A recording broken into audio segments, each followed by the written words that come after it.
Kelsey, I know, you and I we are so excited because for this episode, we have the opportunity to talk with Victoria Schwab, V.E. Schwab. Well, we've been sending each other like excited emojis for like the last 3 days. We're like, how many more excited emojis? Or, gifts. We're like, how many things can we come 10 up hours with? till we get to interview Yeah, her. right. Okay, so we'll do your formal introduction. Oh, dear. So, Victoria V.E. Schwab is the #1 New York Times bestselling author of more than 20 books, including the acclaimed Shades of Magic series, the Villain series, Monster of Verity duology, Cassidy Blake series, and The Invisible Life of Addie LaRue.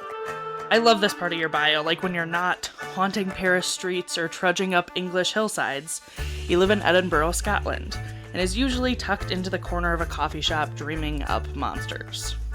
That's the part of the bio I like. Yeah. You're like, let's get rid of the other stuff. Yeah. We are thrilled to welcome Victoria Schwab to the first 50 pages. There's just so much about the invisible life of Addie LaRue to explore. Big themes and small moments. But before we get too far, for those readers who haven't read this book, Victoria, can you tell us a little bit about the story? Of course.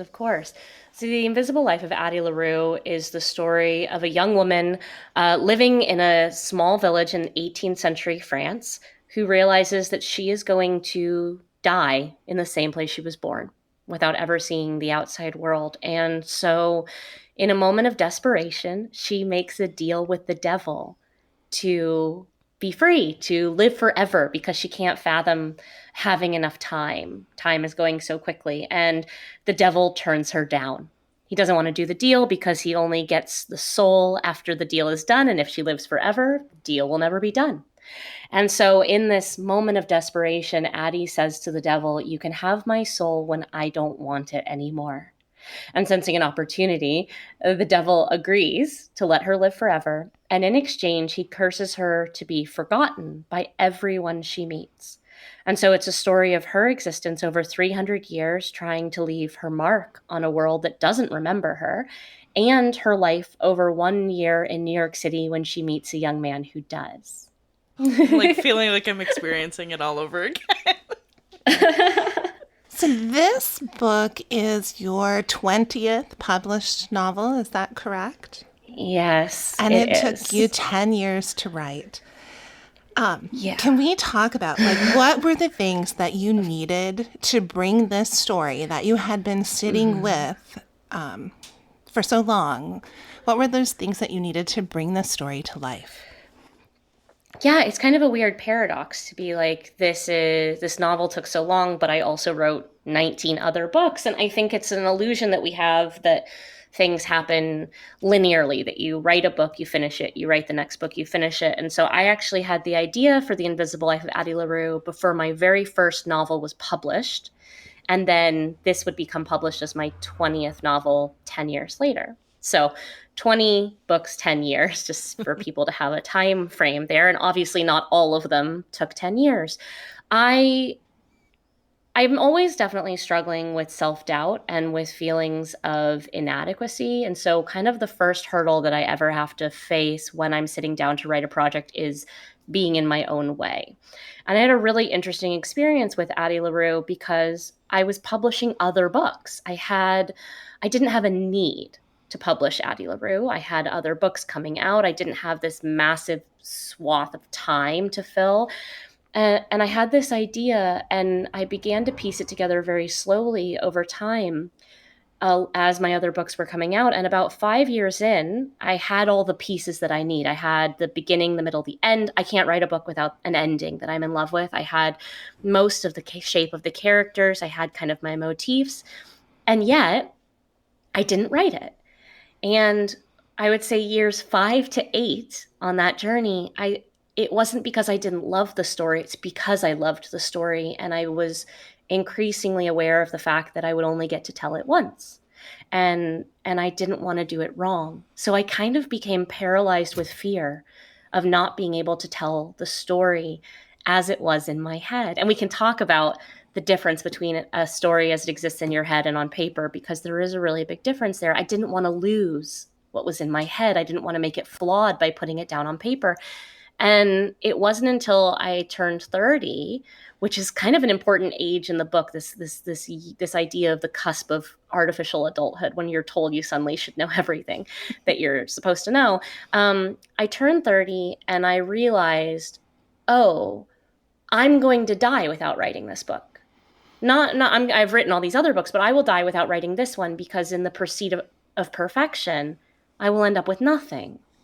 And so I had to decide, do I care about perfection and ending up with nothing, or do I care about getting some version of this story down on paper and making it the best that it could be?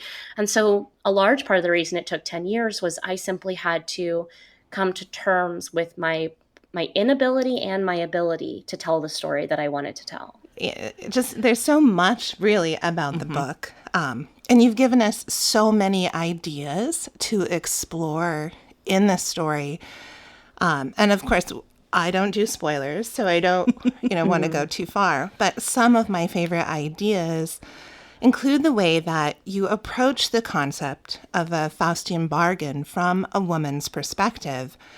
Yeah. And you really make the reader think about time in the story and the comforts of our lives, about intimacy and the question about what carries you through.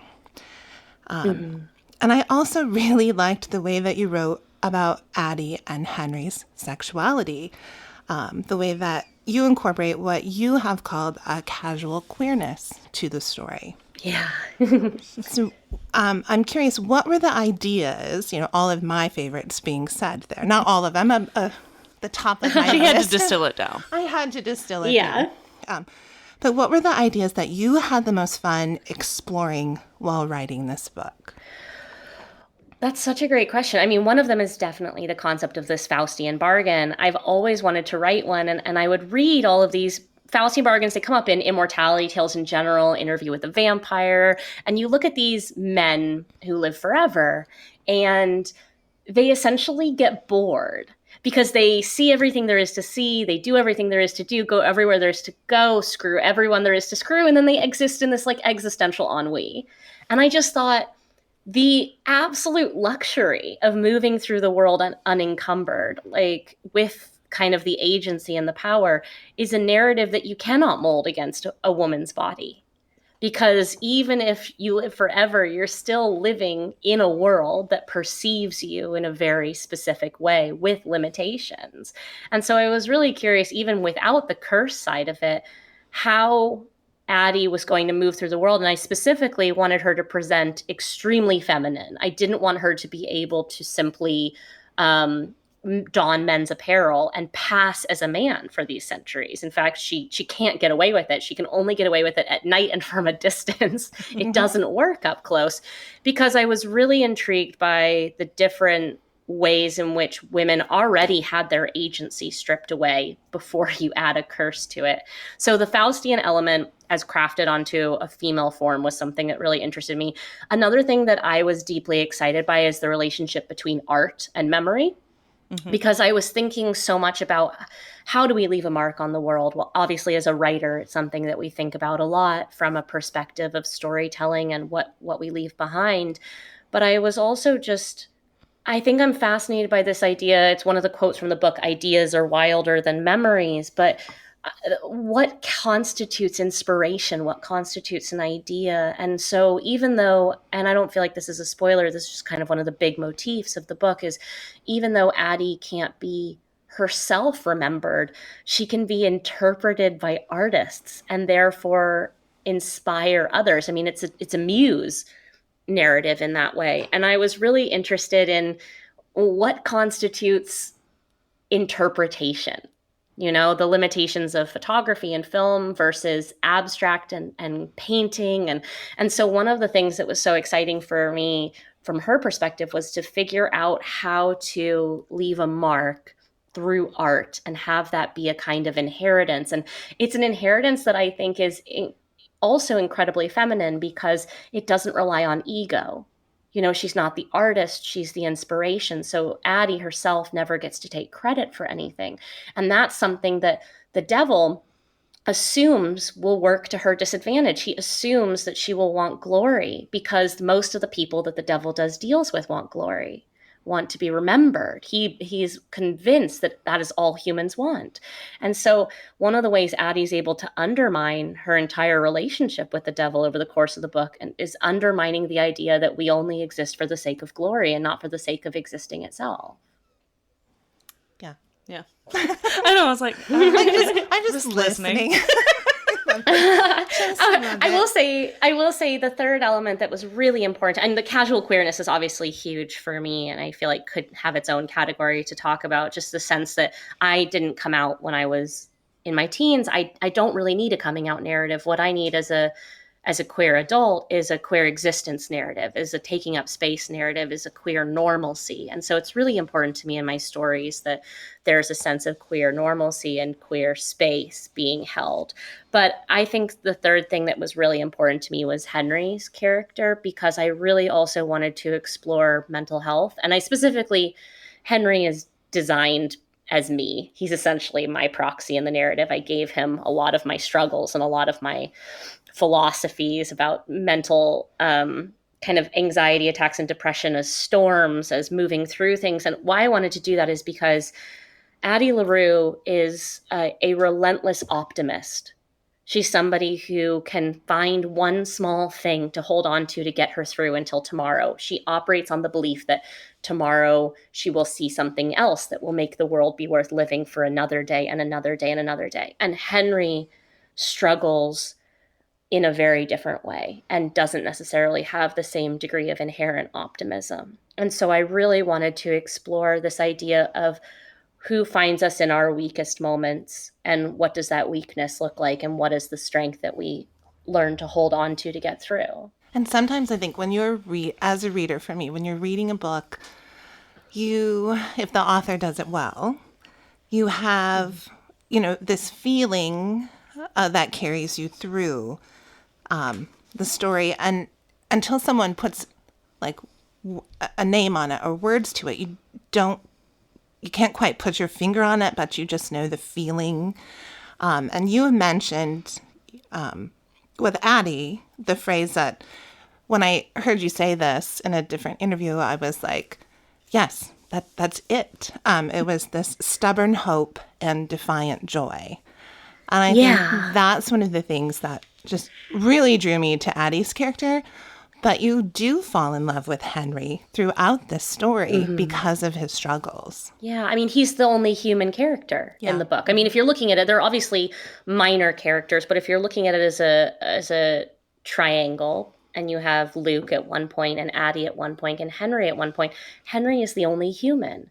And I made him truly as human as possible. And it's important to remember that Addie was human once, but by the time she meets Henry, she's 320 something years old.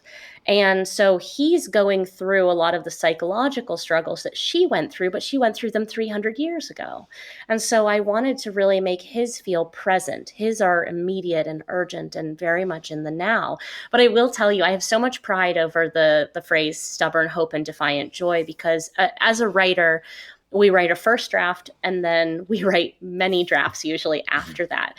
And when I sat down to revise Addie LaRue after the first draft, I'd spent 9 years writing this, avoiding writing it for 8 and then a full year writing it to get to 9. And I knew I was going to have to sit down and do a first revision for my editor. And that meant taking the story apart. And I was very afraid I was going to lose some heart, lose some of the core. And so on a Post-it, I wrote down for the core of Addie's essence so that I would never lose sight of it while I was revising, stubborn hope and defiant joy. And those really are the pinnacle. And I think one of the reasons that the book has resonated so much during this pandemic is this sense that, like, for the vast, vast majority of us for the last year and a half, we haven't gotten to have big joy. We haven't gotten to have this all-encompassing joy, but we can find small joy. We can find defiant joy. We can find moments of beauty to help us just get from today to tomorrow. And it's interesting because when I first envisioned Addie a decade ago, she was none of those things. I assumed it was going to be a Faustian bargain narrative. And so I gave her this existential ennui. And I realized very quickly as I started to write the book, oh no, she's the only, like, she has full agency to get out. All she has to do is hit the stop button, right? And it ends. And so in order for her to persist, I think anger can carry her for maybe the first 50 years. Spite does a little bit of work there. But after that, when the spite fades, hope is the only thing that persists. And so I had to create the kind of character who would survive and who would persist. And I don't think Henry in the same situation, or the vast, vast majority of us in the same situation, would persist. But that's what makes Addie so unique, is this defiant joy that she has. And in the book too, you mention, but you don't get into the depth of the story, but the madness that she. Oh yeah. And you're like, of course there would be madness to how live could there this not way. be after 300 years? Yeah, but I appreciate that you just kind of let that for us to imagine. Yeah, I mean, I was certainly tempted. But I think, that's one of the difficult things about working on a narrative that spans 300 years is I needed Addie to have a specific arc. So I picked specific years to create a kind of, it's 300 years, which you can break down really into 3 centuries, which you can each break down into an era of Addie's life. She kind of grows in different ways over each of those 100-year segments. And so I knew that it wouldn't fit in for the arc that I was building for her, which is in many ways a relation to Luke arc, a relation to the devil arc. But I knew I was going to spend a lot of time on the mental health side of it from Henry's perspective, but it would have felt very disingenuous to not at least nod to the fact that there were definitely multiple times in those 300 years where you would go mad with it.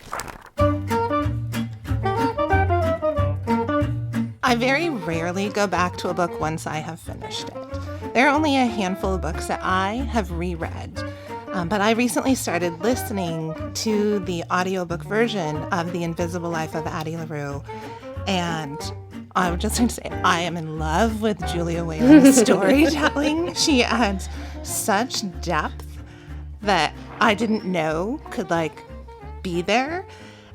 So she's an incredible narrator, for sure. But I also think that because of your background in poetry and your writing style, that this book is just an amazing audiobook. So for any listeners who haven't read this book, if you don't want to read it now, I don't know. Julia Whalen is an incredible gift. And I will tell you, I was already a fan of her work. And we had this very long lead up to Addie LaRue. And so I kept telling my publisher, I really want Julia Whalen to do the audiobook. I really want Julia Whalen to do the audio. And they're like, we'll get around to we'll ask her. She's very busy. We just don't know.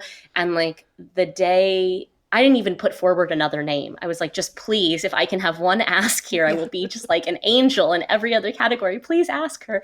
And luckily, Julia was willing to clear her desk and make room for this, and has just been such an extraordinary. I mean, as somebody who I probably listen to as many audiobooks a year as I read books in printed form. And so that's probably about 60 to 75 audiobooks a year. So I understand the power that an audiobook can have to transcend the shape of the story as the writer has put it to paper. And Julia's take on Addie LaRue is such an addition, is just such a gift.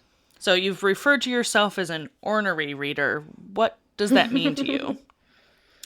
Well, okay, so I don't quit books once I've started them, which I should learn to do. But I can't, because for me, even if something isn't working, it becomes kind of a craft exercise. I start looking at why it's not working. I try really hard, though, to never quit a book. It will take a lot for me. I set a goal for myself about 5 or 6 years ago to read 100 books a year. And this is because I think one of the greatest tragedies that happens is when a writer stops reading. It happens more often than you would think, or they deprioritize reading. And the fact is, I think that of course, you can get an education. There's lots of different ways to learn more about writing. But from a craft perspective, the best thing that a creative person can do is read. And not only read, but read broadly. Don't just read in the genre that you feel most comfortable, in the story type that you feel most comfortable. I try to make sure that I push myself. So for every book or two that I read that I'm confident I'm going to like because it ticks all of my boxes, I read something completely different. I read now between 100 and 150 books a year. I'm always reading. I usually have 2 to 3 books at a time, one in each format. And it is the best education I have ever gotten. I'm confident in saying that my abilities as a writer have increased exponentially since committing to that goal. And there's no mimicry to it. What it is I think that when writers stop reading or only read of the things that they also create, you're inevitably going to become derivative because you're walking down an ever narrowing road.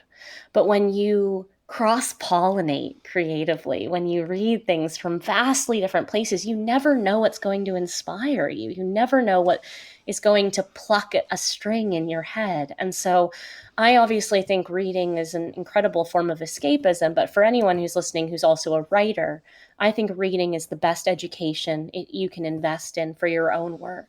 So as a reader, you really obviously understand what it is to be consumed by a story, to really become invested in those characters. And from the reviews I've read, and I think Jen's read, and the conversations that I've had with other readers at the library, and from my own experiences with your books, especially the Cassidy Blake series, Shades of Magic, and Addie LaRue, that, your readers become wholly invested in your stories, with your characters, wanting more. As a writer and a storyteller, how does that make you feel? I mean, it's incredibly flattering, right? I can't, I, it's a hard job. It's a wonderful hobby, and it's a very hard job, just to be blunt. Like, writing is a beautiful thing, and publishing is excruciating. Publishing is a very difficult business. And so often it's really easy to get locked into this kind of antler style battle between art and business. And I think readers are what keep you sane. Readers are the reminder of why you do what you do. I mean, I certainly have times when I'm drafting where I think I'd like to just move to Iceland and raise goats, but I'm just so flattered. It's difficult though, right? Because I'm flattered and I'm grateful, but also the whims and wills of my readers can't dictate what I work on. Mm-hmm. And that's really hard because you want to work on the things that have the audience and the support. I mean, before Addie LaRue, I would have been crazy to work on anything that wasn't Shades of Magic related. It was by far my best-selling series. After Addie LaRue, I'd be crazy to work on anything that's not Addie LaRue related, but I don't have another Addie LaRue in my head. And if you look at what my next book is after Addie LaRue, it's a Crimson Peak meets The Secret Garden. It's a weird, very dark standalone novel with illustrations in it, even though it's not really for kids. And I think you have to find a balance between being extraordinarily grateful for readers and for their passion, and also remembering that you cannot write to please everyone. And you really can only write with an audience of one in mind, and that audience has to be you. Because at the end of the day, I can't control the market, and I can't control which of my books appeal to which readers. I can't really control anything except the words and the story that I'm putting down on paper. And so it has to be something that I believe in and that excites me deeply, so that no matter what happens with it from a marketing standpoint, from a sales standpoint, I never feel like I let myself down. In 2018, you gave the Tolkien lecture. And I recently watched this on YouTube, and I was truly moved by what you had to say. It was a great investment of 25 minutes of my time. And then I watched the Q&A after, so I spent the whole hour with you. But one of the things that struck me as most profound that you said was that reading should be an act of love, of joy, of willing discovery. When we force someone across the wrong literary threshold, we risk turning them away instead of ushering them through. When you were talking about doors, can you talk a little bit about this and how this idea shapes your work? Of course. I mean, it's funny. I'm a YA author. I'm a middle grade author. I'm an adult fantasy author. And I guess with Addie LaRue, I'm an adult literary author. There's all these gates, all these thresholds. And I think so often we talk about those as the only doors. My Tolkien talk was called In Search of Doors. And it's about how in the interest of gatekeeping, in the interest of creating these clubhouses and these boundaries where they don't really exist, they exist from a marketing standpoint, from a bookshelf standpoint in a store, we really do such a disservice to our potential readers. And I mean, this all came about, for anyone listening, why I'm laughing is because I was asked to give the Tolkien lecture, and I have never read Tolkien, and I don't really intend to. And I never told them.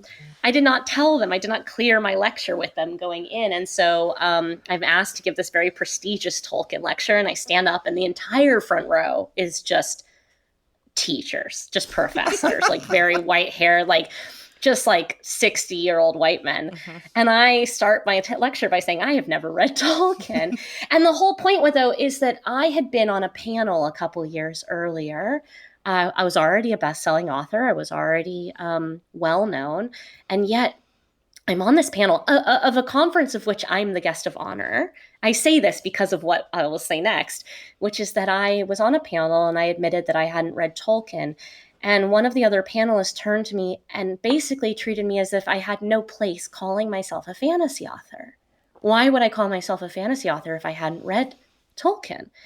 And I got into a conversation with him afterwards about, well, what makes me a valid author then? What is it? And it came down to the fact that for him, growing up, Tolkien had been his doorway into fantasy. And we got into a really interesting conversation about how, okay, we all have a door, but why are we prescribing what shape that door is? For me, that door was Harry Potter. For someone else, that door might have been Susan Cooper or Neil Gaiman. The fact is, there is a strange false sense of gatekeeping about what is valid in each of these categories. Who do you have to like? And I think, that's such a way to turn off potential readers. My fantasy series, Shades of Magic, is often considered as kind of a gateway to fantasy for people who don't think they like fantasy.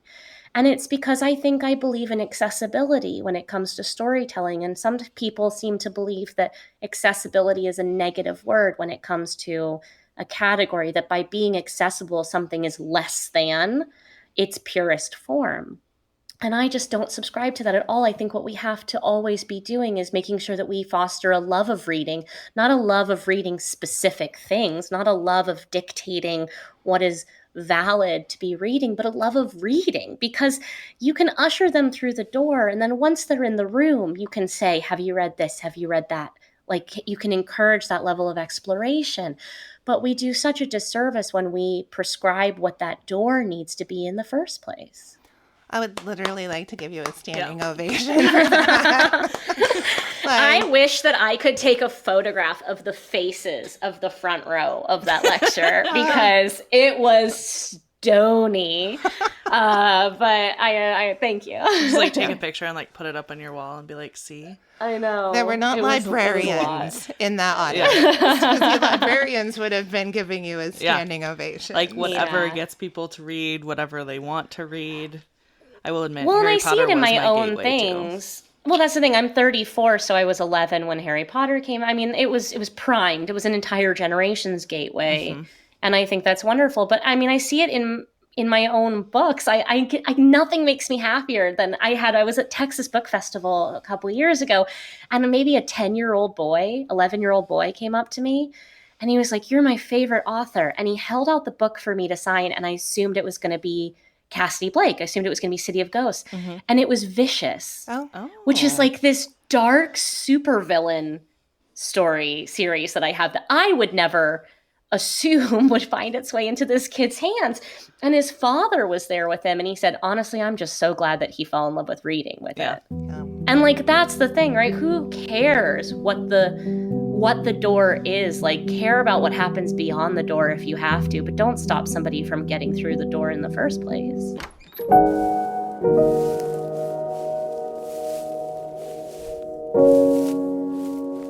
In what ways do you feel that writing in the fantasy genre allows you more freedom as an author?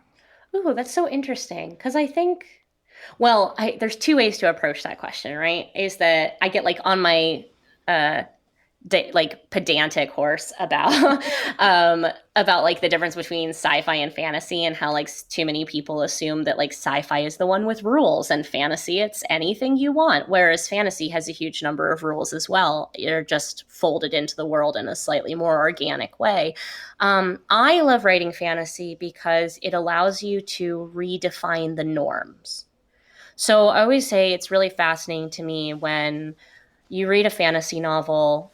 They have, the entire wealth of options, and they've decided to make the world look exactly as it is here.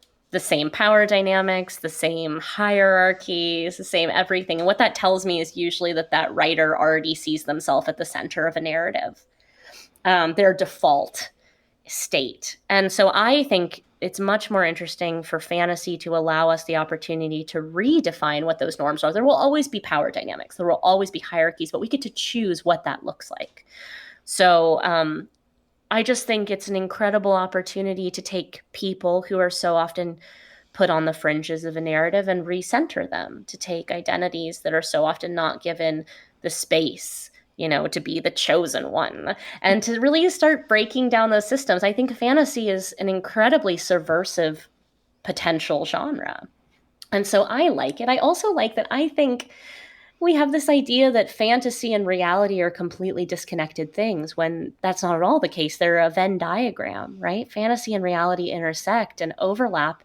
I think my favorite stories are the ones when fantasy folds itself directly into our world, because I grew up wanting the world to be stranger than it was. And so anytime, I think that's one of the reasons Neil Gaiman's work has always spoken to me so much, is because the reason Tolkien doesn't speak to me in many ways is because I will never be able to access that world except through the pages of that book. But I love the kind of story that makes me think I want to go out and go for a walk and find the door that's in my world. I love stories that take the fantastical element and they make it accessible from the world in which we already live. One other quote that I, of course, because I was taking notes during your Tolkien lecture, that really struck me. You said that when we make readers doubt their own reality, even a little, we grant them hope for a different one. And I thought, wow, it's just, and after having kind of listened to that lecture, I want to explore the fantasy genre more. Mm-hmm. But good. Because it's not, I have, as librarians, we try to read diversely and push ourselves to read things we normally wouldn't. I do abandon books, but there's a lot of good things out there. So it's okay for me to do that. But when I heard you say that, I was like, I want to explore this more. I'm so glad. Yeah. And of course, because we only have a couple minutes left, we have to ask, what's next? Oh, God. Well, okay. So my next novel, Gallant, comes out in March, and it's the one that's The Secret Garden meets Crimson Peak. I'm already so incredibly excited for it because it's very weird. And it's the kind of book I never would have gotten away with, I don't think, in publishing as a debut or as a baby author. And that's its own privilege, to be able to go as strange as I want and as dark as I want. I also have a TV show coming out called First Kill, which is it's about a teenage girl who happens to be a vampire, and she falls for a new girl at her school, and she decides that she's going to be her first kill. And when she goes to bite the new girl goes to stake her in the heart, and it turns out that her crush is a vampire hunter. And it's a super queer Buffy that's kind of like what I always wish I had as a teenager. I'm looking forward to that, for sure. That's going to be incredible. And then and then Shades of Magic. Yeah. I heard whispers that there's a film adaptation too in the works for The Invisible Life. Yes, for Addie. Ooh. Yes. I mean, this is the thing, is TV and film make books look fast, which is an extraordinary thing. TV and film takes forever. But yes, I am very, very excited. There is a film adaptation of The Invisible Life of Addie LaRue in the works. And cross your fingers and toes, everything seems to be moving forward exactly as it should. Well, we are definitely going to look forward to all of these upcoming creativity that you can give us. Thank you. It has really, personally speaking, and I don't want to speak for Kelsey, but But you can. It has been a delight and a pleasure as a reader to find your work, and it has been even more wonderful to be in conversation with you today. Thank you so much. And I will always remember Addie LaRue. Oh, thank you. Thank you. This has been wonderful. This has been so great. We're You going to are a ride this delight. high for like the next like 5 years. Thank you. This has been such a delightful conversation.